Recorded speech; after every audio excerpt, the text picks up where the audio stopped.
मेरा मानना है कि हर इंसान के अंदर अच्छाई होती है, जो कि मैं कोई रॉकेट साइंस नहीं बता रहा हूँ।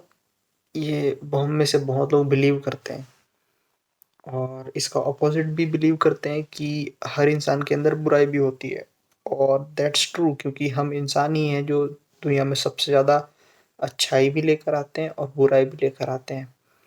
हमारे अंदर एक सिन का नेचर है और एक गॉडली लविंग नेचर भी है। हम जब पैदा होते हैं तो दोनों ही नेचर साथ में लेकर के पैदा होते हैं और दोनों ही नेचर को थोड़ी-सी भी आग लग जाती है, चिंगारी लग जाती है, तो उसके बाद फिर हम अंदर से जलने लगते हैं उस पर्टिकुलर आग में। जैसे कि अगर हमें किसी ने प्रेम किया, तो हम भी लोगों को प्यार करना सीख जाते हैं और अगर हमसे कोई कुछ छीनेगा, तो हम भी सामने वाले से छीनेंगे, सबसे ज़्यादा कुछ लेने का प्रयास करेंगे।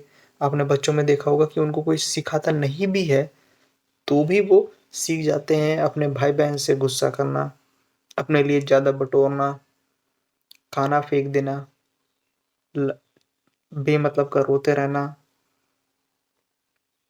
ये सब कुछ हिस्सा होता है उनके सिन वाले पार्ट का नेचर होता है, जिसका उन्हें पूरी तरह से बोध नहीं होता लेकिन उनके अंदर वो सिन नेचर होता है और साथ में उनके अंदर वो लविंग नेचर भी होता है क्योंकि हम सब ऊपर वाले के इमेज में बनाए गए हैं, गॉड के इमेज में बनाए गए हैं और गॉड हमें वो बुद्धि देता है क्योंकि पूरे संसार में और कोई नहीं है जिसका इतना ज़्यादा कॉग्निटिव डेवलपमेंट हुआ है जितना ह्यूमंस का हुआ है।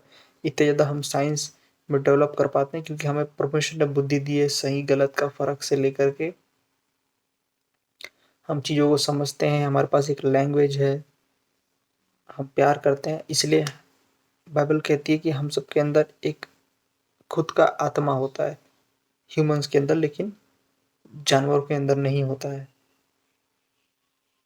और आप कोई ऐसी चीज़ को आग दे भी नहीं सकते जो आपके अंदर ना मौजूद हो। तो आपके अंदर फ्यूल है, किस चीज़ का फ्यूल है? दोनों ही, अच्छे और बुरे दोनों चीज़ का फ्यूल है। आपकी संगति बुरे लोगों के साथ होगी, चोरी करने वालों के साथ होगी, अपने शरीर को बर्बाद करने वाली, नशा करने वाले लोगों के साथ होगी, तो आप भी वैसे ही बन जाओगे क्योंकि आपके अंदर वो पहले से मौजूद है। अगर उसको आपने अपने अंदर से हटाया नहीं है या फिर उसको आपने सारे गेट बंद करके नहीं रखे हैं, आप उसके लिए अवेयर नहीं हो तो आप बहुत जल्दी उस उस चिंगारी से अपने अंदर उस आग को बढ़ा लोगे। आग अच्छी भी हो सकती है, बुरी भी हो सकती है। और यहीं पे फॉरगिवनेस भी आता है कि ऊपर वाला हम सबको हमारे पापों के लिए फॉरगिव करता है। फॉरगिव तो वो तब करेंगे जब उनको पता होगा कि फॉरगिव करने के बाद इसके पास चांस है कि अब से ये ऐसा नहीं करेगा।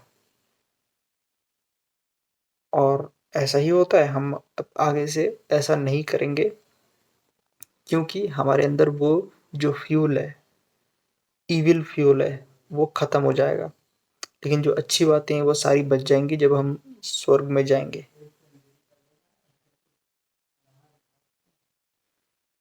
हमारा ओरिजिनल स्टेट ओबीडियंस का ही था क्योंकि आदम और ईव पहले परमेश्वर की आज्ञा मानते थे, वो हमारा ओरिजिनल स्टेट था। बाद में फिर हमने आज्ञा नहीं मानी आदम और हवा ने और हम डिसोबीडियंस में सिन में चले गए। इसलिए हम लोग का जो सबसे कोर बिहेवियर होगा, वो वैसा ही होगा जैसा परमेश्वर ने हमको छठवें दिन बना करके कहा था कि अच्छा बनाया है। और वो है कोर ओबीडियंस प्योर, बिना सिन, बिना पाप के। आप देखेंगे जितने लोग अकड़ते हैं और गुस्सा करते हैं और बिल्कुल नाटक करेंगे कि हम बहुत ज़्यादा हार्ड है, उनको पिघलाना ज़्यादा आसान होता है क्योंकि वो अंदर से इतने टूट चुके होते हैं कि उनको लगता है कि अब मैं बाहर से डिफेंसिव बना लूँगा, अपने आप को कड़क बनाऊँगा, तो हो सकता है मुझे संसार दुःख नहीं देगा। लेकिन ऐसे लोग परमेश्वर के सामने फूट-फूट के रोते हैं और उन्हें परमेश्वर माफ़ भी करता है। तो स्प्रेड लव भाई। अगर आपको किसी को देख के लगता है कि वो इंसान नहीं बदल सकता, नहीं सुधर सकता, उसके अंदर तो अच्छाई ही नहीं है, that guy is pure evil, तो ऐसा नहीं है, आप उसके लिए प्रार्थना कर सकते हैं, आप उस तक वचन पहुँचा सकते हैं।